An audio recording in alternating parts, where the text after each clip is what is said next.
명기 9장.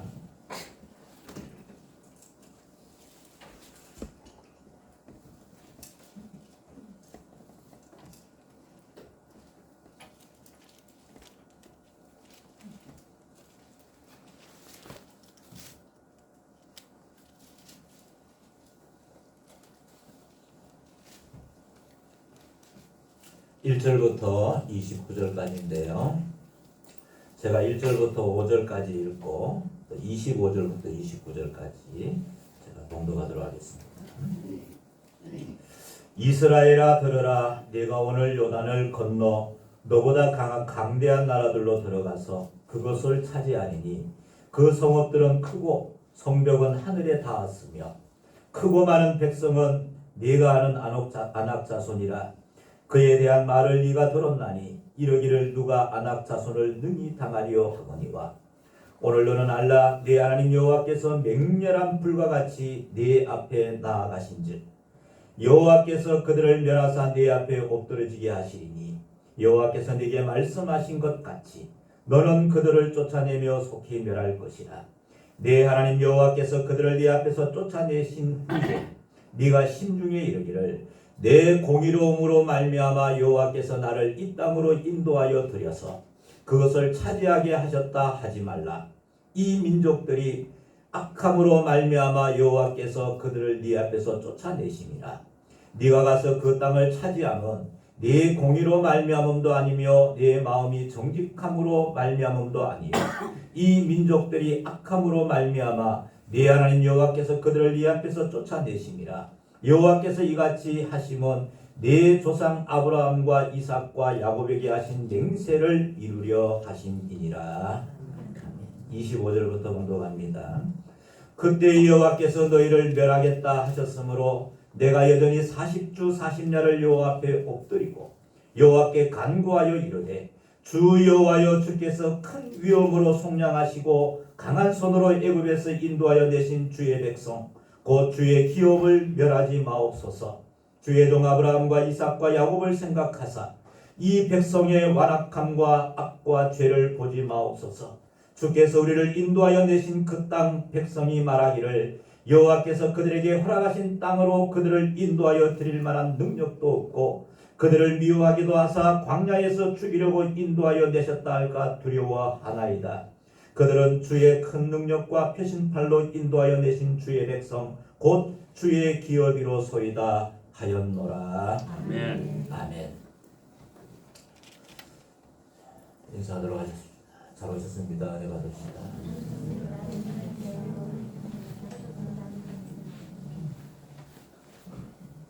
전동서 목사님 코로나 해제 축하드립니다. 환영합니다.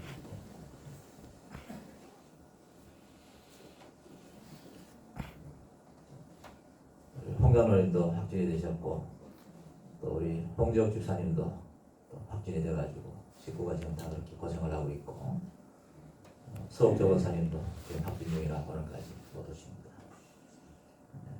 일단 금요일이 될 때도 말씀을 드렸습니다만 우리 교회는 이제 여기에 마지막 고비가 되기를 간절히 소망합니다. 네.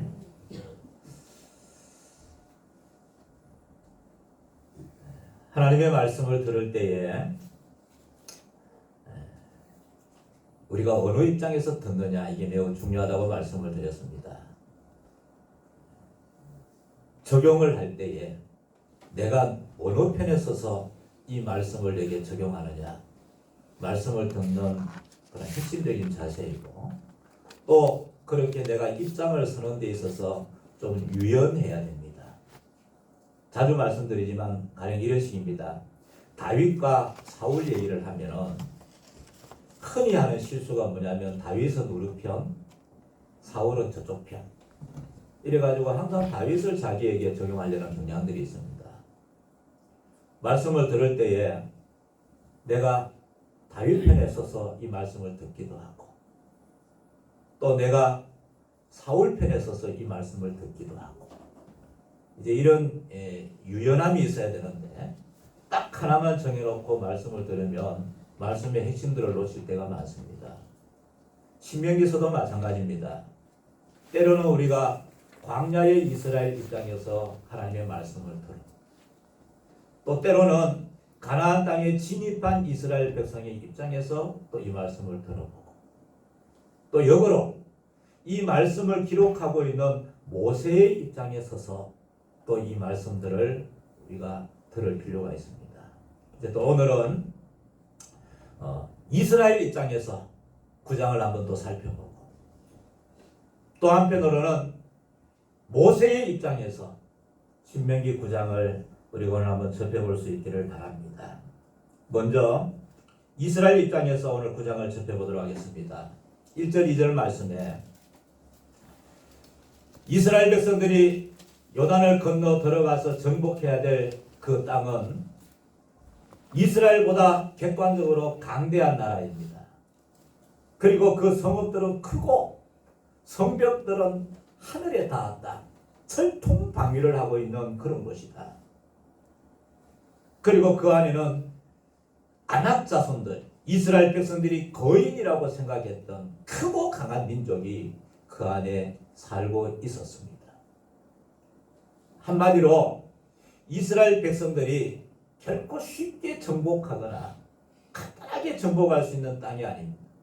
크고 강한 민족이 크고 강한 무기들을 가지고 성벽을 쌓아놓고 지키고 있는 땅이기 때문에 결코 쉽지 않고 어려운 곳인데, 그런데 하나님께서 너희는 그곳에 들어가서 그 땅을 정복하고 차지하라고 명령하십니다.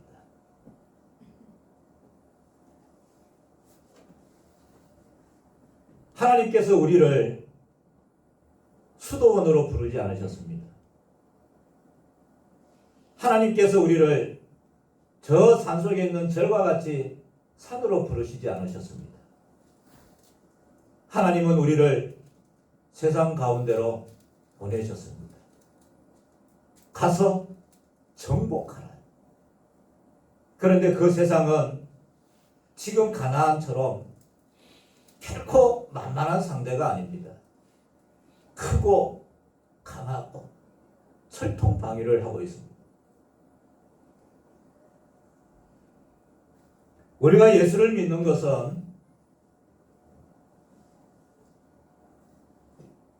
단순히 마음속으로 믿는 것만을 의미하지 않습니다.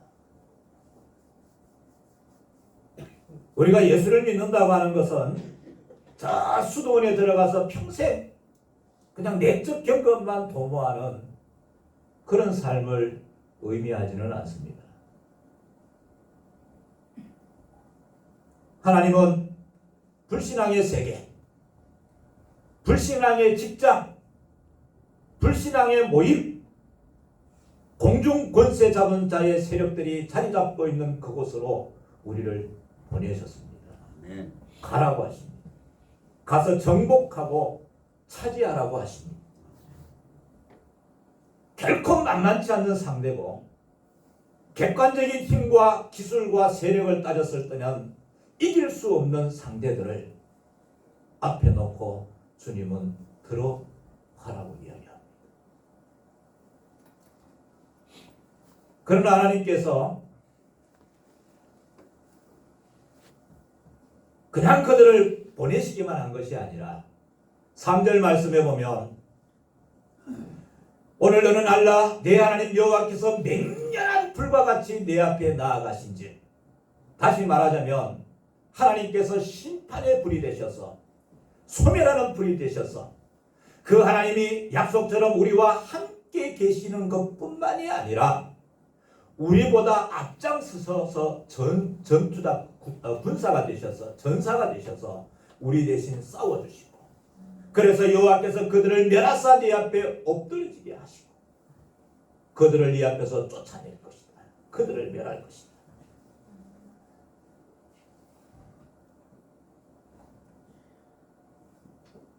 확실한 것은 만만치 않는 상대에게 우리를 보내셨고 우리로 싸우게 하셨고, 그러나 하나님께서 대신 싸워주시고 이기게 하시고 그들을 엎드러지게 하시며 우리로 그것을 차지하게 하신다라고 하는 약속입니다.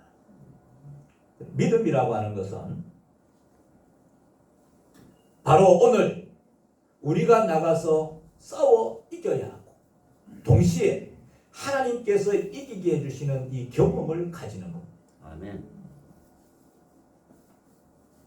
믿음의 삶이라고 하는 것은 오늘 우리가 싸울 기회예요. 단순히 싸움만 하는 것이 아니라 이 과정들을 통해서 이김을 경험하는 거예요. 하나님께서 어떻게 싸워주셨고 어떻게 이기게 해주셨는가를 경험하는 것을 믿음의 삶이라고 이야기하는 겁니다.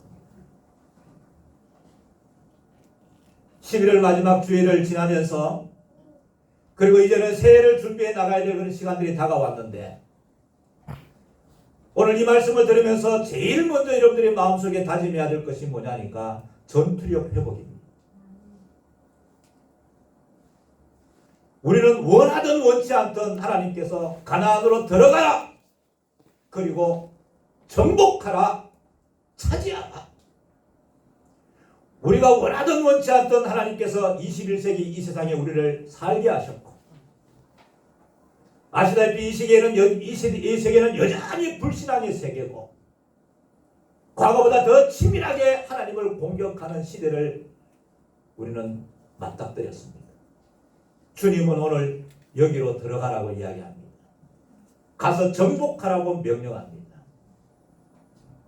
명령만 내리시는 것이 아니라 약속하십니다. 내가 함께 가마. 그리고 너희들보다 내가 먼저 싸워주마. 반드시 이기게 해주겠다. 약속하시며 우리를 향해서 가라고 명령하십니다. 도망가지 맙시다. 피하지 맙시다. 여러 가지 이유가 있을 수 있고 만만치 않은 상황들이 우리들 앞에 있을 수 있지만 또다시 우리에게 주어진 삶의 기회가 있다면 그것은 내가 싸울 기회고 이김을 경험할 기회지. 그것이 핑계가 되고 변명이 되어서 도망가거나 피하거나 숨을 기회는 아니라고 하는 사실. 이 마음속에 전투력을 여러분 더 크게 회복할 수 있기를 간절히 소망합니다. 조금 더 편하게, 조금 더 쉽게, 조금 더 안전하게 그것이 아니라 가라! 차지하라! 정복해라! 오늘 하나님께서 우리에게 주시는 메시지로 받을 수 있기를 간절히 소망합니다. 경계해야 될 부분이 또 하나 더 있습니다. 4절 말씀에 내 하나님 여호와께서 그들을 네 앞에서 쫓아내신 후에 네가 신중히 이르기를 내 공의로움으로 말미암아 여호와께서 나를 이 땅으로 인도하여 들이셨다. 여기까지 온 것을 봐줍니다. 내 공의로움으로 말미암아 여호와께서 나를 이 땅으로 인도하여 들이셔서 그 땅을 차지하게 하셨다. 이스라엘 백성의 고백입니다. 내 공의로움으로 말미암아 여호와께서 나를 이 땅으로 인도하여 들여서 차지하게 하셨다. 이 고백은 신앙적입니까? 비신앙적입니까? 여러분들이 판단하실 때 이 고백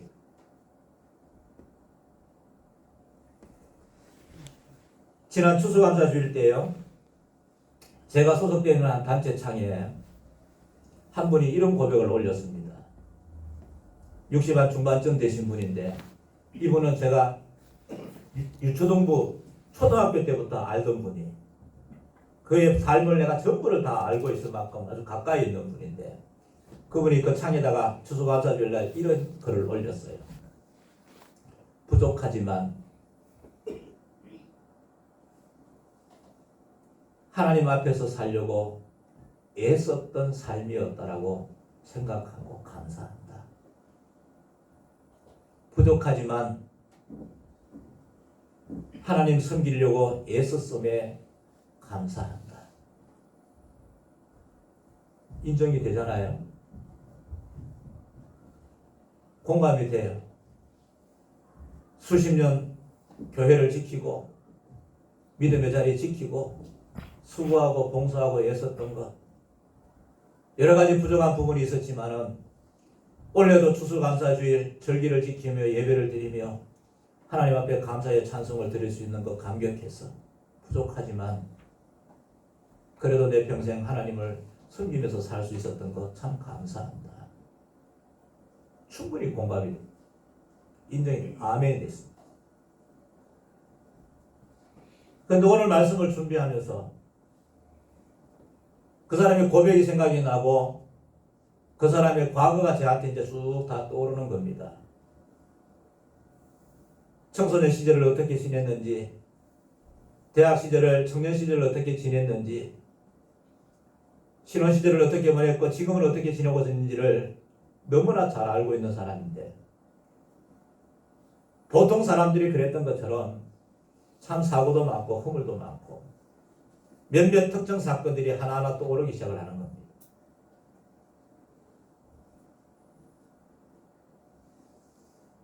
오늘 말씀을 준비하면서 그게 동시에 생각이 나는 겁니다. 그래서 한편으로는 그 고백이 참 귀하고 아름답다. 아멘 인정이 되면서도 하나님께서 지금 4절 후반부에 뭐라고 이야기하는가 하면은 그런 말 하지 마라.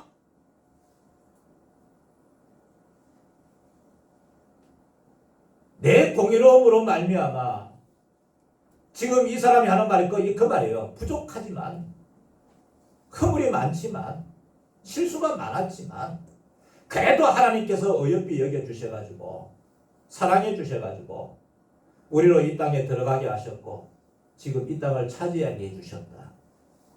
어떻게 생각하면 이게 굉장히 신앙적인 고백 같은데 하나님께서 이 땅으로 그런 말 하지 마. 금합니다. 왜 그럴까 가만히 생각을 해보니 지금 이스라엘 백성들의 상태가 아까 그분의 고백 상태하고 비슷한 겁니다. 분명히 그분도 자신의 삶에서 지금까지 가져왔던 허물과 실수들을 기억하고 알 겁니다. 그럼에도 불구하고 그분이 주의를 안 지킨 것도 아니고 교회 출석하지 않은 것도 아니고 봉사하지 않은 것도 아니고 열심히 살았어요. 인정이 돼요. 이스라엘 백성도 마찬가지입니다. 많은 허물들이 있었고 실수가 있었지만은 이들도 40년 고생했어요. 전복전쟁 소수 치렀어요. 군대 가보신 분도 알겠지만은요, 전쟁터 나가면은요, 하룻밤도 긴장 못 잡니다. 매일 밤 일어나서 보초 써야 되고요. 행군하다가 한번 싸워보세요. 온몸에 알이 배기고 몸이 아프고 불편한 부분에도 불구하고 또 싸워야 돼. 고생 안 한 거 아니? 집을 떠나고 식구들을 뒤로 하고 전장터에 나가서 싸운다는 게 결코 가벼운 일 아닙니다. 수고했어요. 애썼어요. 그래서 고백하기를 잘했다는 건 아닌데 부족하지만 모자라지만 그래도 이렇게 집 떠나서 열심히 싸운 우리를 하나님께서 이쁘게 여겨주셔가지고 그래도 긍휼히 여겨주셔가지고 하나님께서 우리에게 은혜를 베푸셔서 이 땅을 차지하게 해주셨다. 언뜻 생각하면 이게 신앙적인 고백 같아요. 얼마나 주변에서 이런 말들을 자주 듣는지 모릅니다. 이스라엘 백성들도 스스로 지금 그걸 신앙이라고 생각했던 건데 그런데 하나님께서 그런 말 하지 마라.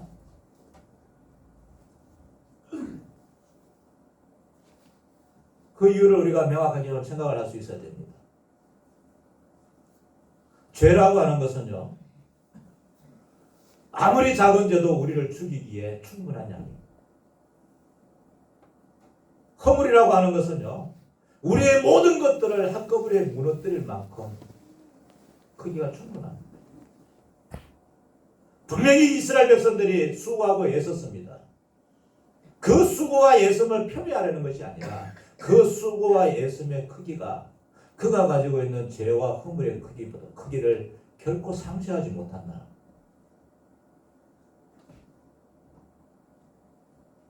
내 과거의 잘못과 실수를 덮을 만큼 잘하는 수고는 없다라는 겁니다.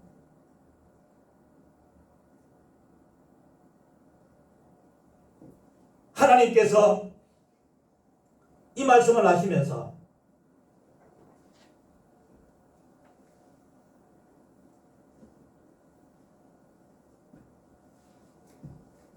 왜 그들을 물리치셨는가 이유를 두 가지를 대시는데 5절 말씀에 나옵니다. 하나는 네가 가서 그 땅을 차지하면 네 공의로 말미암음도 아니고 네 마음이 정직함으로 말미암음도 아니라 이 민족들이 악해가지고 심판을 받는 거다. 가나안 족속들이 악해서 심판을 받는 것이고, 또 하나 이유가 되어 있다면 여호와께서 이같이 하시면 내 조상 아브라함과 이삭과 야곱에게 하신 맹세를 이루려 하십니다.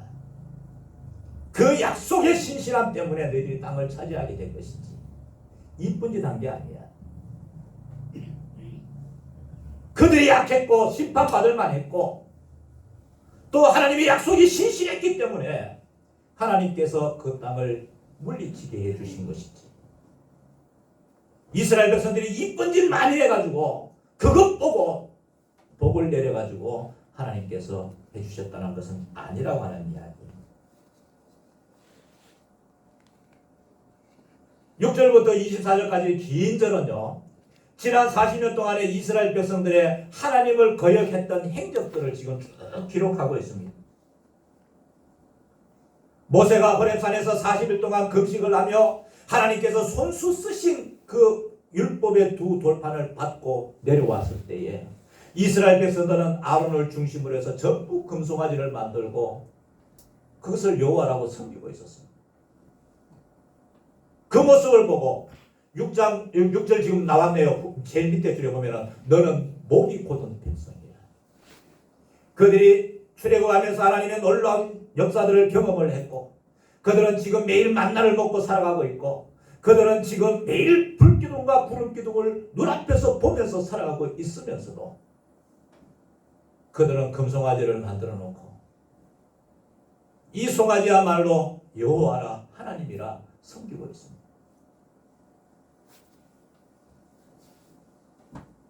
하나님께서 이 백성들을 치기로 마음을 작정을 하셨습니다. 때리시기로 마음을 잡수셨습니다. 그래서 14절 말씀에 나를 막지 말라. 내가 이 백성들을 때리겠다라고 하나님께서 작정하시지만은 모세가 하나님 앞에 또 40일을 금식하면서 엎드립니다. 주여 용서해 주시고 기억하지 마시고 진노를 풀어주시고 이 백성들에게 다시 기회를 달라고 기도를 하자 하나님께서 이스라엘 백성들에게 다시 생명의 기회를 주셨습니다. 그랬음에도 불구하고 이제 22절이죠. 22절 말씀을 보면은요. 너희가 다베라와 마사와 기브롯 핫다와에서도 여호와를 경노하게 하였느니라. 그 다음에요. 또 여호와께서 너희를 가데스 바냐에서 떠나게 하실 때에 지금 이제 22절부터 23절까지 지명이 네 군데 나옵니다. 22절부터 다시 보면은요. 22절이에요. 다베라라고 하는 것이 어디냐? 민수기 11장에 나오는데 악한 말로 하나님을 대적했던 곳이고 마사라고 하는 것은 여러분 머리바라고 기억하십니까? 물이 없어가지고 하나님을 원망하고 하다가 머리바 마사 여호와와 다투었다라고 하는 지명이 나올 만큼 거기서 하나님과 다투었던 것이고 기브로 핫다와라고 하는 것은 고기가 없어가지고 하나님을 원망하다가 메추라기를 얻어먹던 그 장소가 기브로 핫다와이고 그 다음 날들에 나오는 가데스 바네아는 여러분 잘 알고 있는 12정탐꾼 사건입니다. 정탐꾼이 돌아오자 우리를 여기서 죽게 하겠냐고 모세를 붙잡고 싸웠던 백성들이 이스라엘 백성들이었습니다. 그러면서 24절에 이 모든 얘기를 하면서 내가 너희를 알던 날부터 너희가 항상 여호와를 거역하여 왔느니라. 이스라엘 광야의 40년을 하나님께서 뭐라고 평가하시는가 하면은 내가 너희를 알던 날부터 너희가 항상 여호와를 거역하며 살아왔느니라. 잘 들으셔야 됩니다. 이스라엘 백성들은요. 이 40년 동안에 시내산에서 모세의 율법을 받은 뒤에요. 십계명도 지키고 안식일도 지키고 제사도 드리고 성막도 만들고 소위 우리가 말하는 신앙생활을 했습니다. 그리고 행군하며 고생도 했습니다. 수고도 했습니다. 나름 수고할 거 다 하고 있습니다. 그런데 하나님의 기억 속에는 너희가 항상 나를 거역해왔구나. 너희들이 목이 곧은 백성이야. 그런데 이스라엘 백성들의 생각은요. 전혀 달라요.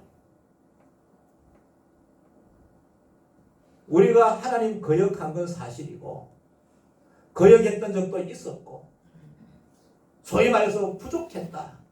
실수가 많았다. 잘못했다.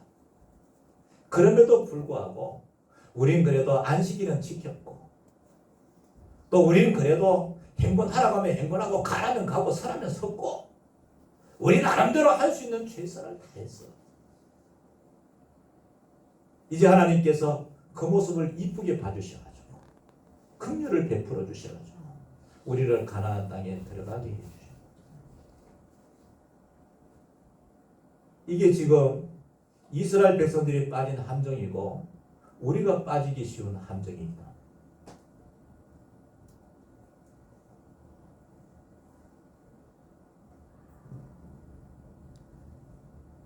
자꾸 내가 보입니다. 자꾸 내가 잘한 일이 생각이 납니다. 자꾸 내가 옳은 판단을 했고 옳은 결정을 했고 그랬던 기억들이 자꾸 납니다. 그래서 하나님께서 이걸 보시고 내게 축복해 주시지 않았을까. 그리고 자신들의 허물들은 부족하지만 이 말로 넘겨버립니다. 허물이 많지만 이러고 넘겨버립니다. 하나님의 기억은 너희들이 때마다 일마다 나를 거역했구나. 내 말을 어기는구나. 너희들의 공의로움이나 정직함 때문에 너희들이 이 땅을 차지한 것 아니야. 너희들이 그 땅을 들어간 것은 내가 너희 아브라함과 이삭과 야곱에게 했던 그 약속 때문이고 그 백성들이 악해서 심판을 받은 거야. 오늘 우리가 겸손하게 하나님 앞에서 우리 자신들을 한번 돌아봐야 됩니다. 물론 내 과거의 잘못을 두고 기억하며 그걸 되새기면서 자책감 가운데 죄책감 가운데서 비참하게 살라는 얘기를 드리는 게 아닙니다.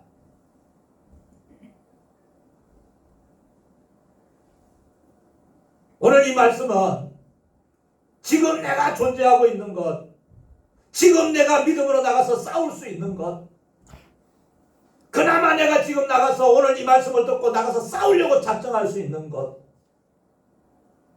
하나님의 은혜임을, 전적으로 하나님의 은혜임을 인정하라는 겁니다. 거기에 덧붙이지 말라는 거예요. 하나님의 은혜인 줄 압니다. 그런데요, 이 정도 수고는 했어요. 이 말 붙이지 말라요. 그냥 처음부터 끝까지 전적으로 하나님의 은혜. 왜요? 내가 과거에 저지른 죄 하나가 이미 나는 죽어도 할 말이 없는 거예요. 과거의 나의 허물 하나가 지금 내가 모든 것들을 잃어도 할 말이 없는 존재다.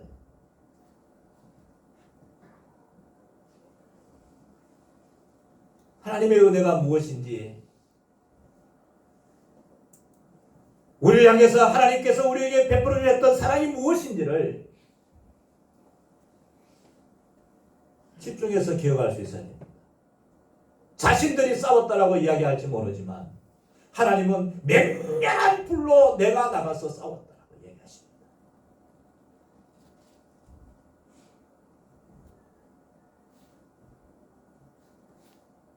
주님도 그렇게 가르치십니다.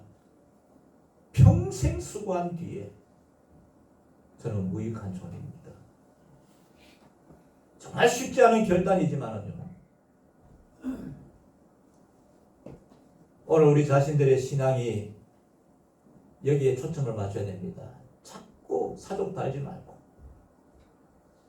바울이 고백했던 것처럼 뒤에 있는 것은 잊어버리고 한 일도 잊어버리고,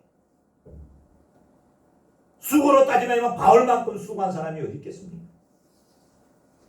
모든 것들을 다 던져버리고 주의 복음 증거를 위해서 일생을 바쳤던 바울이지 않았습니까? 그것까지 다 잊어버리고 하나님의 은혜였음을, 하나님의 신실함 때문이었음을, 하나님이 대신 싸워주셨음을 이걸 인정하고 감사할 수 있는 이 우리들의 모습이어야 될 줄로 믿습니다. 이 한마디만 기억하시기를 바랍니다. 하나님의 은혜입니다. 여기에 아무것도 붙이지 마십시오. 그래도 이만큼 고생했는데, 그래도 이만큼 수고했는데, 그래도 이만큼 남들보다 더 노력했는데, 그래도 남들보다 이만큼 더 했는데 잊어버리십시오. 하나님의 은혜입니다. 한 해 한 해 지나가면서 또 한 해를 돌아보고 한 해를 계획하면서 내 목이 곧아지지 않기를 간절히 소망합니다. 이 목이 부드러워질 수 있기를 간절히 소망합니다. 이것이 가나안 땅 정복 전쟁을 앞둔 그리고 가나안에 들어가서 살아야 될 이스라엘 백성들이 가져야 될 삶의 자세이고 신앙의 자세이듯이 또 새해를 맞이하는 우리의 자세이기를 간절히 소망합니다. 또 한편으로 모세의 입장에서 오늘 이 말씀들을 한번 받아볼 수 있기를 바랍니다. 이스라엘 입장에서 이 말씀을 받으면서 전적인 하나님의 은혜였음을 고백하고 감사하고 묵상하며 우리가 살아야 되겠지만 동시에 오늘 모세의 입장에서 이 말씀을 한번 들어볼 수 있기를 간절히 소망합니다. 14절 말씀에 하나님께서 금송아지를 섬기는 이스라엘 백성들에게 화를 내십니다. 나를 막지 말라. 내가 그들을 멸하여 그들의 이름을 천하에서 없애고 너를 그들보다 강대한 나라가 되게 하겠다. 모세 너는 내가 세워가지고 강대한 나라가 만들게 하겠다. 하나님께서 약속하시자 모세가 40일 40야를 금식하며 하나님 앞에 엎드려 기도하기 시작을 합니다. 떡도 물도 마시지 아니하고 하나님 앞에 엎드려 기도합니다. 그 기도하는 내용이 25절부터 이제 읽었던 29절 말씀까지 쭉 나옵니다. 그때에 여호와께서 너희를 멸하겠다 하셨으므로 내가 여전히 40주 40야를 여호와 앞에 엎드리고 호렙산에서 율법 받을 때 40주 40야 금식기도 하고 다시 이스라엘 백성들을 위해서 기도할 때에 40주 40야를 기도했는데 여호와께서 간구하여 이르되 주께서 큰 위엄으로 속량하시고 강한 손으로 애굽에서 인도하신 주의 백성 곧 주의 기업을 멸하지 마옵소서. 소위 말해서 나라를 위해서 기도합니다. 그들의 죄를 기억하지 마시고 용서하여 주시옵소서. 또 위해서 기도합니다. 동시에 또 아론을 생각하면서 내 가족을 생각하면서 이들의 안정을 위해서 기도합니다. 소위 우리가 이야기하는 것처럼 나라를 위해서 가정을 위해서 금식하며 기도합니다. 그런데 이 기도 제목의 이유를 여러분 잘 한번 볼 수 있기를 바랍니다.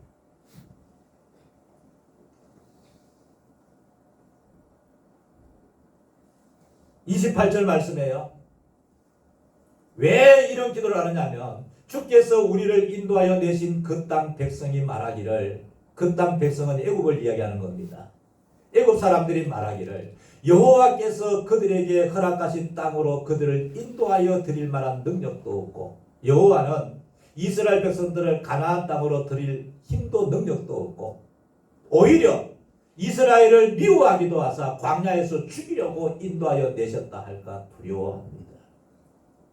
다시 말하자면 이스라엘 백성들이 광야에서 하나님 앞에 심판을 받아 멸절당하면 애굽 사람들이 그걸 보고 하는 말이 여호와는 이스라엘을 가나안으로 드릴 힘도 없고 능력도 없고 또 이스라엘 백성들이 여호와 하나님께서 이스라엘 백성들을 속이셔가지고 광야로 끌어내가지고 광야에서 몰살시켰다. 이런 소리 할까봐 두렵습니다. 쉽게 하면 하나님의 영광이 가려질까 두렵습니다.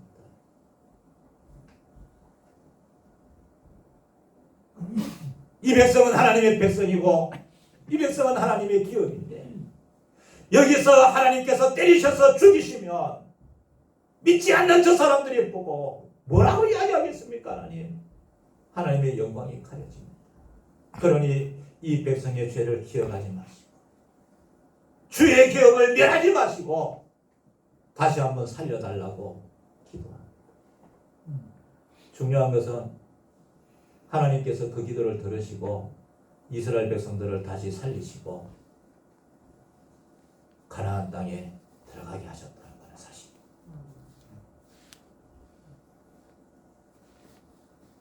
모세 한 사람의 기도였는데 그 기도가 민족 전체를 살려냅니다.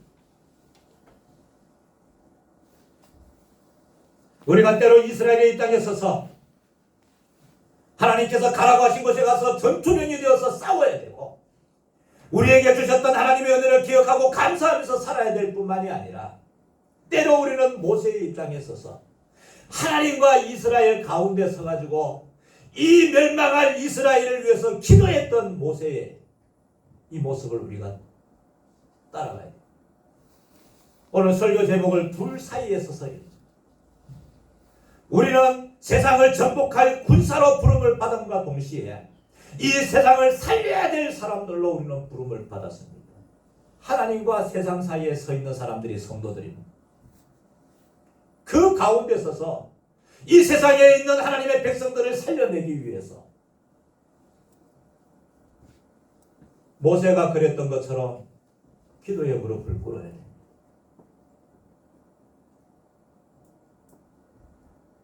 모세가 포기하지 않은 백성을 하나님이 포기할 수 없습니다.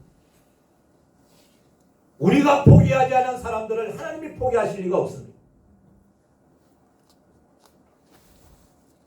하나님 앞에 엎드려 이 백성에게 다시 한번 기회를 주시기를 원합니다. 이 백성의 멸망으로 말미암아 하나님의 영광이 가려지지 아니하도록 하나님 다시 한번 기회를 달라고 40일 금식 기도했던 모세의 모습을 오늘 우리 속에 우리에게 적용해 볼 수 있기를 간절히 소망합니다. 에스겔서 22장 30절 31절을 보면 제가 띄워달라고 했는데 우리 이 구절을 같이 30절만 같이 한번 읽어보도록 하십시다. 시작. 이 땅을 위하여 성을 쌓으며 성 무너진 데를 막아서서 나로 하여금 멸하지 못하게 할 사람을 내가 그 가운데서 찾다가 찾지 못하였으므로 31절요. 내가 내 분노를 그들 위에 쏟으며 내 진노의 불로 멸하여 그의 행위대로 그들 머리에 보응하였느니라. 주 여호와의 말씀이니라. 30절을 다시 한번 보여주세요.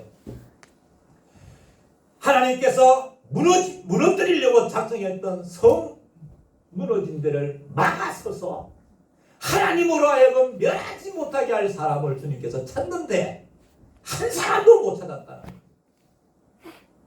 그래서 그 성을 무너뜨립니다.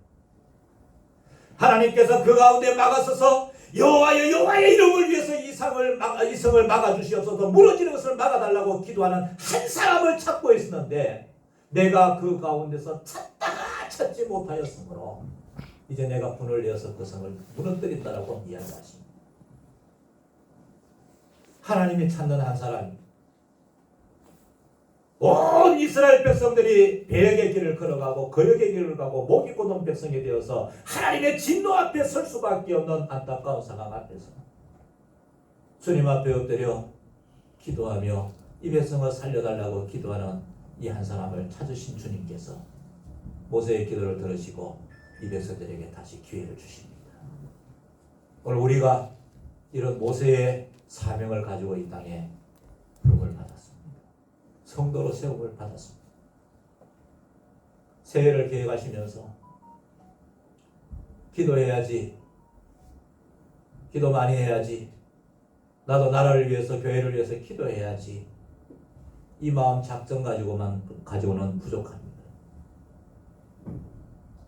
한 주간 삶을 돌아보십시오. 지난 한 주간 동안 기도 얼마 했습니까? 도대체 내 기도에 몇 사람의 이름이 올랐습니다.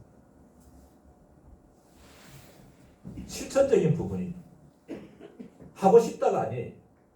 해야 되겠다라고 작정하는 게 아니에요. 실제 하나님께서 이 한 사람을 찾고 계시는데 하나님의 진노를 막아줄 하나님도 때리기 싫어서 제발 내 앞에 서서 나의 이 분노를 막아줄 사람을 찾는데 찾다가 찾지 못하였으므로 때렸다라고 이야기하십니다. 오늘 하나님의 손을 막을, 진노의 손을 막을 사람이 필요합니다. 그것이 내가 되기를 간절히 소망합니다. 이런 마음의 작정들을 가지고 오늘 새롭게 새해를 맞이하고 우리 삶을 준비할 수 있기를 간절히 소망합니다. 오늘 말씀을 맺습니다. 우리는 군인으로 부름을 받았습니다. 가서 정복하고 차지해라. 전투력을 다시 한 번 더 회복할 수 있기를 바랍니다. 쉬고 편하고 좋은 것 찾지 말고 어떻게 하면 치열하게 싸워서 이길 것인가를 고민할 수 있는 시간들이 되시기를 간절히 소망합니다. 하나님의 은혜입니다. 제발 부탁하는데 잘했던 거 우리 같이 잊어버립시다. 할 수 있는 한 잊어버립시다. 바울이 고백했던 것처럼 주께서 내미신 그 손을 나도 붙잡으려고 새해에도 우리는 달려갈 뿐입니다. 앞서 나가신 주님께서 앞에서 싸워주신 주님을 우리는 따라갈 뿐입니다. 주님의 은혜였음을 여기에 한마디도 덧붙이지 말, 하나의 생각도 덧붙이지 말. 주님의 은혜로 우리는 살아갑니다. 이 고백할 수 있고 또 이 마음으로 살아갈 수 있는 우리가 되기를 간절히 소망합니다. 이 시대를 살릴, 교회를 살릴 한 사람을 찾고 있습니다. 하나님과 세상 사이에 서서 하나님 앞에 엎드릴 기도의 일꾼을 하나님께서 찾고 계십니다. 그 한 사람이 내가 되기를 간절히 소망하고 적어도 내년에는 올해보다 더 많은 시간을 주님 앞에 엎드릴 수 있는 우리가 되기를 간절히 소망합니다. 기도하며 주여 도와주시옵소서.